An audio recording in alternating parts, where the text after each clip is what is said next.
And welcome to the first topic of daily scan. इस टॉपिक पर अपन बात करेंगे एक इम्पॉर्टेंट टेनेंट ऑफ डेमोक्रेसी की, जो है every person has a right to vote.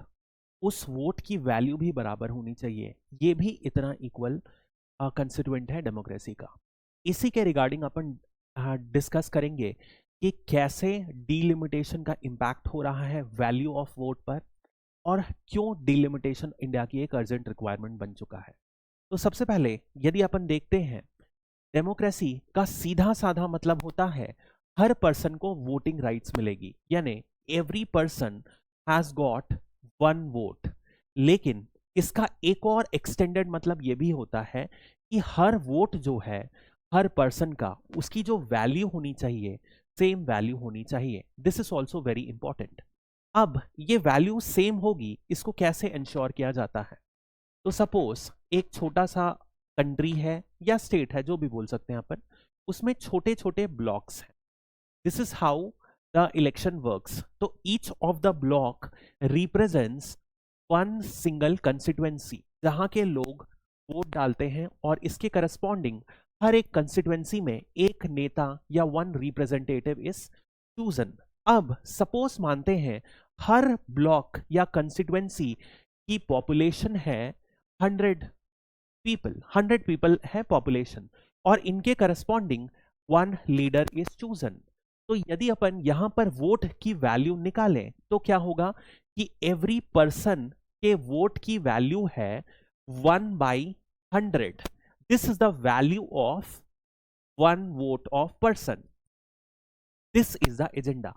यानी कि पर्सन के वोट की वैल्यू तब बराबर होती है जब जो कंस्टिट्यूएंसी जिसमें वो वोट करते हैं उनकी पॉपुलेशन बराबर होती है। इस केस में हर ब्लॉक या कंस्टिट्यूएंसी की पॉपुलेशन हमने 100 ली थी। यदि लेकिन उल्टा हो, सपोज एक पॉपुलेशन एक की 1000 है, एक की 1 है, तो 1 वाले केस में क्या होगा, एक person will be the one selecting one leader, तो उसकी हो जाएगी 1 यूनिट वैल्यू। लेकिन यदि 1000 पर्सन सेलेक्ट कर रहे हैं एक नेता को, तो उसके वोट की वैल्यू हो जाएगी 1/1000। यानी कि जितने ज्यादा लोग होंगे उतने ज्यादा पर पर्सन वैल्यू ऑफ वोट कम होते जाएगी। इसीलिए यदि अब अपन देखते हैं 2019 के लोकसभा इलेक्शन में कितने कंस्टिट्यूएंसी की एवरेज स्ट्रेंथ थी, तो यदि आप देखोगे यूपी जैसे स्टेट में 18 लाख के करीब थी, ऑन ग्राउंड और ज्यादा हो चुकी होगी अब। और वहीं यदि आप अरुणाचल की देखोगे तो Arunachal 4 lakh people on an average represent कर रहा है। यानी कि जहां यूपी में एक नेता 18 लाख लोगों को रिप्रेजेंट कर रहा है, यानी value of vote of one UP के voter is 1/118 of a lakh. लेकिन in case of Arunachal Pradesh it is 1/4 lakh, 1/4 lakh. यानी कि अरुणाचल प्रदेश के लोगों के वोट की वैल्यू यूपी के वोट के वैल्यू से ज्यादा है। और यदि अपन देखें तो केरल में 55,000 रिप्रेजेंट कर रहा है, मतलब यहां पर वोट और ज्यादा वैल्यू का होल्ड करता है as compare to Arunachal Pradesh. यानी कि जैसे जैसे कंस्टिट्यूएंसी में पॉपुलेशन डिफर आउट कर रही है, तो value of vote throughout the election per person value of vote alter होते जा रही है। इससे जो डेमोक्रेसी का एक बेसिक फंडा है कि हर पर्सन के वोटिंग राइट होगी वो मेंटेन हो रहा है, बट उस पर्सन की वोटिंग वैल्यू अल्टर होते जा रही है, एंड यहीं से प्रॉब्लम शुरू होती है। इसीलिए डीलिमिटेशन किया जाता है। तो डीलिमिटेशन का मतलब क्या होता है आसान भाषा में? जो वोटर करते हैं, जो एक ब्लॉक पर वोट करते हैं, उस कंस्टिट्यूएंसी को ऐसे बॉर्डर आउट करना, ये कंस्टिट्यूएंसी ऐसे कार्व होगी कि ऐसे कार्व होगी, ये डिसाइड होता है डीलिमिटेशन में। जब डीलिमिटेशन में ये डिसाइड करते हैं तो एक सबसे इंपॉर्टेंट क्राइटेरिया क्या किया जाता है कि हर कंस्टिट्यूएंसी में, एवरी कंस्टिट्यूएंसी में टोटल पॉपुलेशन बराबर हो, जितना हद तक हो सके उतना बराबर हो, ताकि हर कंस्टिट्यूएंसी में vote of value throughout the country same आए। This is the agenda and this is the process of fixing the boundaries कौन कैरी करता है? Delimitation commission of India carry करता है on the basis of census. Census के basis में हर 10 साल में ये डिसाइड किया जाना होता है। अब यदि अपन समझते हैं, इंडिया में अभी तक सिर्फ 4 बार डीलिमिटेशन एक्सरसाइज हुई है। The last time delimitation exercise की वजह से सीट्स बढ़ी थी, दैट वाज इन 1972, और उसके बाद नेक्स्ट डीलिमिटेशन 2002 में हुआ। यहां पर सीट्स कांस्टेंट रही, लेकिन बस सीटों का डिवीजन, कंस्टिट्यूएंसी का डिवीजन या रीड्रॉइंग में चेंज किया गया था। अब इसकी वजह से क्या प्रॉब्लम आ रही है उसको अपन समझेंगे। एक तो अपन समझ लिए क्वांटिटेटिव डाइल्यूशन, दूसरा एक और समझेंगे qualitative dilution, and then will get into the agenda कि क्या करना चाहिए, कैसे करना चाहिए। तो सबसे पहले जो अपन ने बात की, क्वांटिटेटिव डाइल्यूशन हो रहा है, हर पर्सन के वोट की जो वैल्यू है अनइक्वल वेट कैरी कर रही है। जैसे कि एग्जाम्पल यदि अपन देखें, लक्षद्वीप का एमपी 55,000 लोगों को रिप्रेजेंट कर रहा है, वहीं यूपी का 25 लाख। डेटा में discrepancy, I have taken it from 2 different sources, this is from ECI की वेबसाइट, तो इसको ज्यादा प्रेफर करेंगे। यूपी में लगभग 25 लाख लोगों को रिप्रेजेंट कर रहा है, वहीं तमिलनाडु में 18 लाख लोगों को रिप्रेजेंट कर रहा है। एक बात अब और जो समझ में आनी चाहिए यहीं से, वो ये है कि अब जैसे अपन उत्तर प्रदेश का एग्जाम्पल लें, उत्तर प्रदेश एक ऐसा स्टेट है जहां यदि 1971 सेंसस के डेटा देखा जाए, इसी के बेसिस में लास्ट टाइम सीट्स का बढ़त हुआ था, तो 1971 के सेंसस के बेसिस में 1972 में डीलिमिटेशन हुआ। और उस फैक्ट्स एंड फिगर्स को यदि अपन देखें तो 1971 सेंसस में 8 से 9 करोड़ के बीच में कुछ पॉपुलेशन थी, जो बढ़ के आज की डेट में 23 करोड़ हो चुकी है, यानी कि 3 टाइम्स पॉपुलेशन ग्रोथ हो चुकी है। यानी कि इसी रिप्रेजेंटेशन को कंस्टिट्यूएंसी के बराबर रखा जाए तो यूपी में लगभग नए डीलिमिटेशन एक्सरसाइज के बाद कम से कम 14 लोकसभा सीट्स और एडिशन होनी चाहिए। प्रेजेंटली यूपी में 80 लोकसभा सीट्स हैं, यदि 14 और बढ़ जाती हैं तो ये हो जाएंगी 94 सीट्स।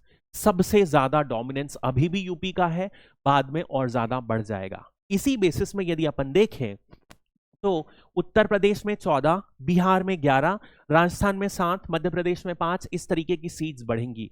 ये वो स्टेट्स हैं जिनको सबसे ज्यादा सीट्स का बेनिफिट हुआ। इनके विपरीत यदि आप कुछ स्टेट्स देखेंगे, जैसे कि केरला, जैसे कि तमिलनाडु, मेनली सदर्न स्टेट्स, ये 2 स्टेट इन पर्टिकुलर अपन देखेंगे, तो केरला और तमिलनाडु ऐसे स्टेट्स हैं जिन्होंने अपने पॉलिसी के जरिए पॉपुलेशन को बहुत ज्यादा कम किया, पॉपुलेशन कंट्रोल मेजर्स फॉलो किए। तो जहां UP, Bihar and particularly northern states की पॉपुलेशन बढ़ रही थी, वहां इन स्टेट्स ने पॉपुलेशन कंट्रोल मेजर्स लिए, और फाइनली फ्यूचर में हो सकता है केरला की पॉपुलेशन डिक्लाइन तरफ भी जाए। यानी कि एक तरफ northern states like UP, Bihar की पॉपुलेशन बढ़ रही है, इसकी वजह से क्या होगा, यदि डीलिमिटेशन होता है तो इनकी जो सीट्स हैं वो और बढ़ जाएंगी पार्लियामेंट में। लेकिन southern states like Karnataka, Tamil Nadu, Kerala, इनकी पॉपुलेशन पहले से ही कम थी, सीट्स और कम थी। यदि अब इनकी पॉपुलेशन और कम हो गई बिकॉज इन्होंने स्टेप्स लिया अपनी पॉपुलेशन कंट्रोल का, तो इनकी सीट्स समय के साथ और ज्यादा कम हो जाएंगी।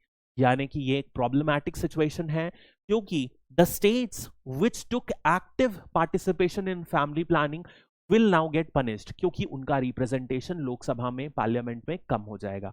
और ये बहुत चिंताजनक विषय है। इसीलिए आप देखोगे तमिलनाडु जैसे स्टेट्स हमेशा से जब भी डिलिमिटेशन की बात होती है, जब फाइनेंस कमीशन एरिया या पॉपुलेशन के बेसिस पे करता है, तो एरिया तो खैर कोई प्रॉब्लम मेजर नहीं रहती, जब पॉपुलेशन के बेसिस में फाइनेंस कमीशन फंड्स को डिसबर्स करने की बात, करने के फॉर्मूला की बात करता है, तो सदर्न स्टेट्स अपोज करते हैं। That is the crux of the agenda.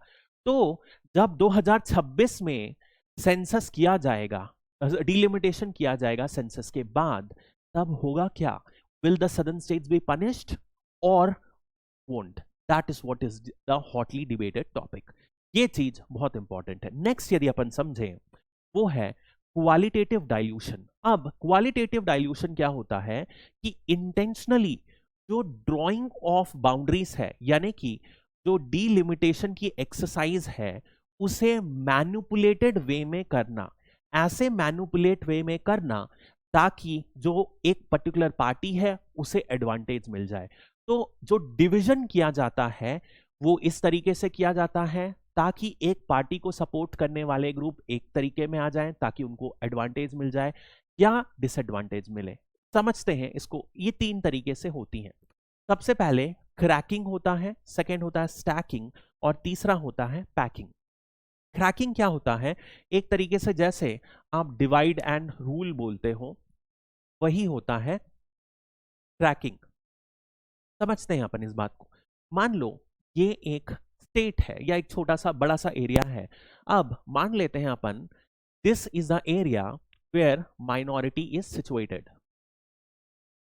ये वाले छोटे से एरिया में माइनॉरिटी बहुत एक्सेसिवली कॉन्सेंट्रेटेड है और बाकी सब में लेस कंस्टिट्यूएंट है, मेजॉरिटी डोमिनेट कर रही है। तो मैं क्या करूंगा, यदि मैं इसको एक कंस्टिट्यूएंसी डिफाइन कर देता हूं तो यहां पर डेफिनेटली हो सकता है कि इस माइनॉरिटी का ही लीडर इलेक्ट हो। जैसे कि मान लो सिख डोमिनेटेड एरिया है ये, इसको मैं कंस्टिट्यूएंसी बना दिया तो यहां पर जो लीडर होगा बहुत ज्यादा चांस है वो सिख लीडर होगा। लेकिन इसके विपरीत यदि मैं इस डिवीजन को ऐसे किया कि ये जो माइनॉरिटी ब्लॉक है छोटे छोटे पार्ट में टूट जाए, सो this is constituency 1, this is constituency 2, this is 3 and this is 4। तो मैंने क्या किया, माइनॉरिटी जो कॉन्सेंट्रेटेड ग्रुप है उसे छोटे छोटे टुकड़ों में डिवाइड कर दिया ताकि कोई भी माइनॉरिटी एक एरिया में डोमिनेट ना कर सके। That is the meaning of this. So this is cracking to get the advantage, ताकि मेजॉरिटी को वोट मिले, माइनॉरिटी का कोई रिप्रेजेंटेटिव ना आ जाए। Qualitative dilution is been done in delimitation. यदि इसका उल्टा देखें, स्टैकिंग और पैकिंग दोनों बहुत ही सिमिलर टर्म है, अपन समझते हैं इसको। तो यदि सिमिलर एग्जांपल लेते हैं, ऐसा एक टर्म, ऐसा एक ब्लॉक है जिसमें this region represents a minority concentrated area. तो मैं क्या किया, कंस्टिट्यूएंसी को ऐसे डिवाइड किया ताकि ये पूरी की पूरी एक कंस्टिट्यूएंसी मैं माइनॉरिटी को दे दिया। अब इससे क्या होगा, बहुत ज्यादा चांस है जो इस कंस्टिट्यूएंसी से लीडर बनेगा वो एक Sikh dominated region, Sikh leader रहेगा। That is a basic agenda. तो एक कंस्टिट्यूएंसी मैंने ये बना दी, दूसरी ये बना दी, तीसरी ये बना दी, चौथी ये और पांचवी ये, इस तरीके से डिवाइड कर दिया। तो एक सिख लीडर जरूर आएगा। This is the meaning of stacking. अब यदि स्टैकिंग, इस तरीके का डिवीजन जो है, जो पार्टी इन पावर है उसे बेनिफिट करता है, then that is known as stacking. यदि ऐसा ही डिवीजन किया जाए ताकि जो ऑपोजिशन है, जो माइनॉरिटी ग्रुप है, उनको हार्म करे, then that is known as packing. कैसे डिफरेंस पैदा करेगा आप समझो। सपोज इस ग्रुप, इस ऐसे डिवीजन करने के दो एजेंडा हो सकते हैं। एक एजेंडा क्या होगा कि यदि अपन माइनॉरिटी को थोड़ा थोड़ा सब तरफ डिस्पर्स कर दें तो हो सकता है वो सारे वोट मेजॉरिटी के कट जाए। That is how it could be possible. या एक सेकंड तरीका ये हो सकता है, हम इसे एक कंस्टिट्यूएंसी बना दें ताकि इस कंस्टिट्यूएंसी में जो भी सिख है वो जीत जाए लेकिन बाकी तरफ सिख ना जीते। तो इससे क्या हुआ, ओवरऑल सिख का representation in the democracy would decrease. That is how it is done. तो क्वालिटेटिव डिलिमिटेशन थोड़ा सा ट्रिकी कॉन्सेप्ट है बट है।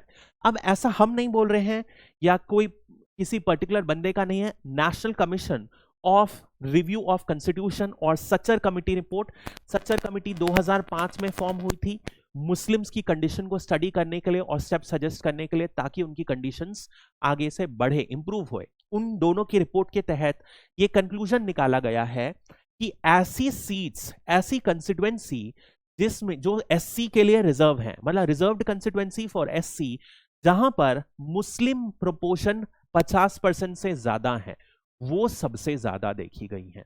लेकिन मान लो एक constituency which had large SC population लेकिन मुस्लिम पॉपुलेशन नहीं है वहां, उसको रिजर्व्ड नहीं बनाया गया है।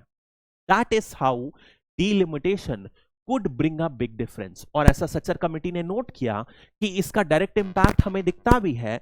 जो मुस्लिम एमपीज मात्र 4% के अराउंड है लोकसभा में, जबकि इनकी पॉपुलेशन कितनी है इंडिया में, 14% के अराउंड है। यानी कि डिस्पाइट बीइंग प्रेजेंट इन 14%, इनका रिप्रेजेंटेशन 4% है, क्योंकि क्वालिटेटिवली डीलिमिटेशन प्रॉपर नहीं हुआ है इंडिया में। That has been the recommendation of Sachar committee, और कैसे ये किया है, विद एविडेंस इसमें बताया गया है। यानी कि अब सबसे पहले अपन बात करते हैं प्रोविजंस क्या है डीलिमिटेशन के लिए, और इनको समझते हैं। तो सबसे पहले बोलता है आर्टिकल 82। आर्टिकल 82 क्या बोलता है, हर सेंसस के बाद डीलिमिटेशन होना चाहिए, एलोकेशन ऑफ सीट्स, इसी को बोलते हैं delimitation based on population changes, यानी कि स्टेट वाइज डिफरेंसेस किया जाएगा। इस वजह से आप देखोगे इलेक्शन किए जाते हैं, सेंसस किए जाते हैं, उसके बाद हर 10 साल में कहा गया कि डीलिमिटेशन सेंसस को बनाया जाए। तो सबसे पहले 1952 में बनी, फिर 62 में बनी, 72 में बनी, उसके बाद फिर अपन देखेंगे फ्रीज लग गया तो नहीं हुआ, फिर 2002 में बना। अब नेक्स्ट है 2026 तक फ्रीज लगा हुआ है। अब आर्टिकल 81 और 170 क्या बोलते हैं, 81 ये बोलता है not more than 550 members in the Lok Sabha. अब आप समझ रहे हो, यानी कि ये स्टेट्स हैं, ये सारे स्टेट्स हैं, इनको जो भी है अलॉटमेंट मिला है, और इनका जो रिप्रेजेंटेटिव गया वो लोकसभा में गया।